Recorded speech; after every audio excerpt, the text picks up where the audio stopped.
Selamat malam saudara-saudari yang terkasih. Sebelum tidur malam ini, saya Ibet Bingarsi akan berbagi renungan dari Pendeta Dr. Erastus Sabdono yang berjudul Peta Buruk Komunitas Kristen. Sejak Konsili Nisea tahun 325, para teolog menjadikan isi Alkitab sebagai bahan perdebatan yang melahirkan pertikaian dan percideraan. Hal ini bukan saja menyakiti sesama, tetapi juga menyakiti hati Tuhan. Ironisnya, hal ini terjadi justru ketika masa aniaya terhadap orang Kristen sudah mulai surut, ketika penguasa-penguasa dunia bersikap ramah terhadap kekristenan, yaitu dari awal abad ketiga. Kualitas kehidupan iman orang Kristen malah merosot. Kehidupan iman yang meneladani kehidupan Yesus dan pemberitaan Injil yang berani digantikan dengan perdebatan-perdebatan teologi, sampai hari ini diwarisi oleh orang-orang Kristen yang tidak mengalami Allah, yaitu orang-orang Kristen yang berurusan dengan Allah dalam fantasi. Sejak kekristenan menaklukkan Eropa, di mana kaisar-kaisarnya menjadi orang Kristen, dari Konstantinus sampai Theodosius Agung, yang menjadikan kekristenan sebagai agama negara, di tahun 380-an, Roma malah menjadi ambruk dan gereja mengalami masa kegelapan. Ketika suatu lembaga seperti gereja atau individu memiliki wewenang untuk menentukan seseorang sesat atau tidak dan kemudian memberikan hukuman, itu berarti ia mengambil alih wewenang Tuhan. Jika hal menyatakan seseorang salah atau sesat dilakukan oleh rasul-rasul seperti Rasul Paulus, kita bisa menerimanya. Sebab kita percaya mereka adalah orang-orang yang dipercayai Allah untuk menerima tongkat estafet dari Allah guna meneruskan dan melegalkan ajaran Yesus. Mereka pun melakukannya, tidak disertai dengan hukuman secara fisik atau hukuman lain yang menyeratkan suatu kebencian. Hal ini sangat berbeda dengan gereja-gereja setelah abad ketiga, di mana teologi menjadi bahan perdebatan untuk memuaskan ambisi dan arogansi.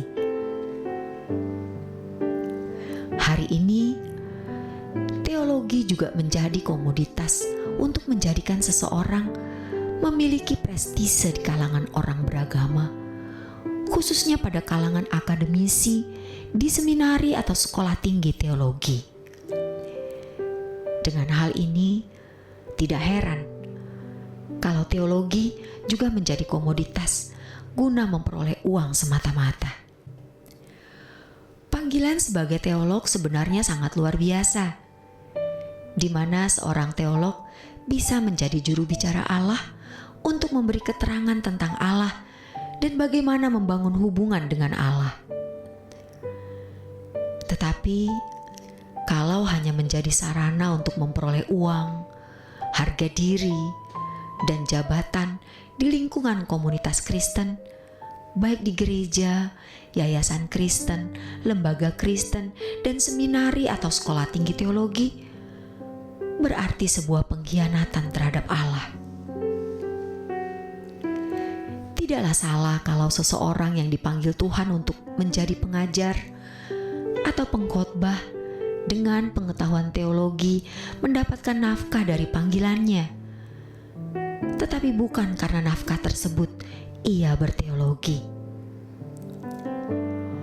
Orang-orang yang menjadikan teologi sebagai alat untuk mengangkat diri dan memperoleh uang didorong oleh ketidakmatangan mental dan spiritualnya dan menggunakan media sosial sebagai sarananya.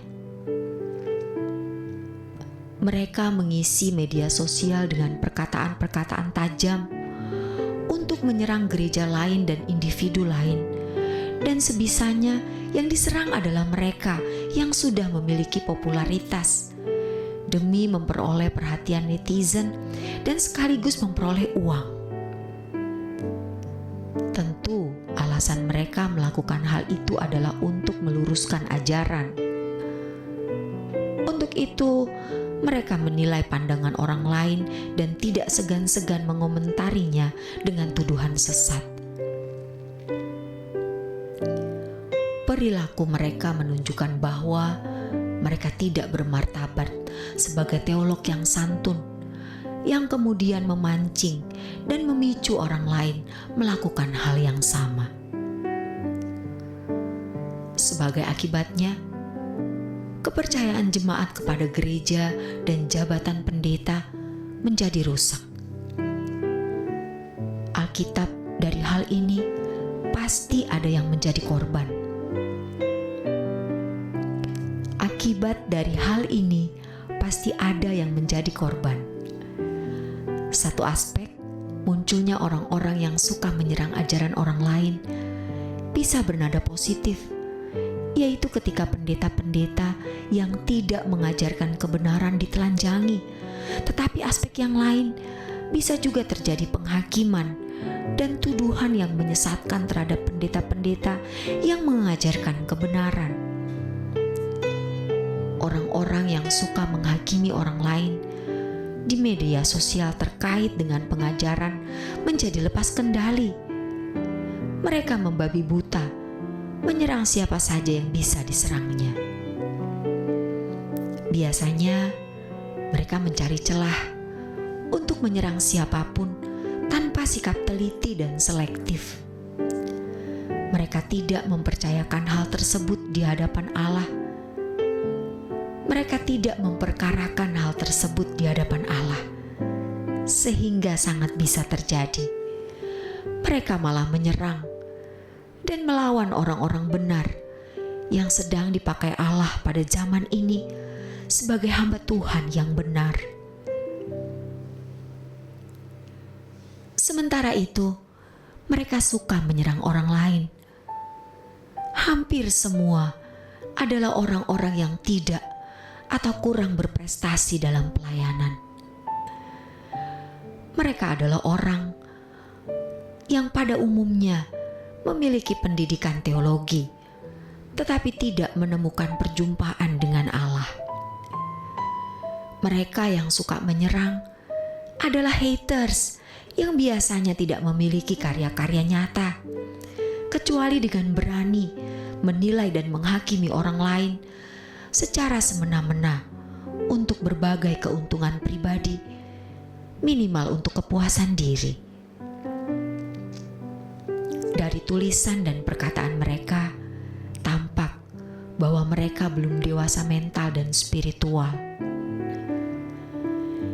Hal ini menunjukkan bahwa mereka terjebak dalam kehidupan Kristiani Allah dalam fantasi.